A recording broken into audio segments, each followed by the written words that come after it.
I'm Jeff Howerton. This is Lean Personal Training. Today we're going to talk about the chest press. We've already discussed a push-up, and the push-up has many of the same qualities in the process of how you actually perform the movement. With the chest press, though, we're going to use today some pulleys, and the pulleys are going to mimic the same motion that you would use with dumbbells or with a tubing or something like that. These are all the same movement. It's just a different way to do it here. So, the idea of a chest press is to use a good range of motion. That's a good stretch with the pectoral muscles all the way to a full contraction out front there.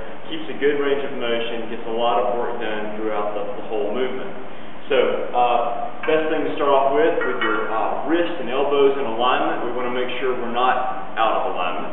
So, keeping those connected there, chest lifted high. With the pulleys, we have to actually engage your abdominals also, because we need the support in order to use leverage and push against it with the chest.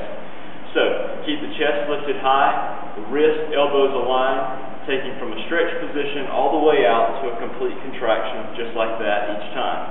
Now, a couple of problems that normally surface on this. If you are someone who has tight pectoral muscles, you may see some shoulder rotation in like this, and oftentimes this is with the dumbbells or with pulleys or tubing or whatever, even with push-ups, you may see that shoulder tilt over. The shoulder blade actually tilts, and it creates this sort of positioning where the shoulder rounds over.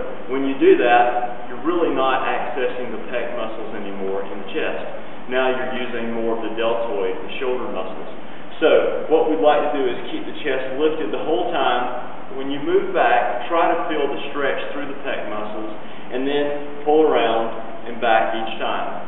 If you find yourself still making this particular motion, then of course you need to go and do some pectoral stretches, which would involve putting your elbow against the wall and then pivoting away and just holding that 10 to 30 seconds.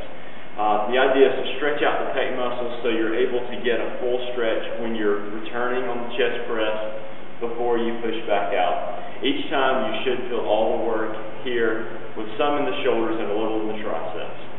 Thanks very much. This is Lean Personal Training in Nashville, www.leannashville.com.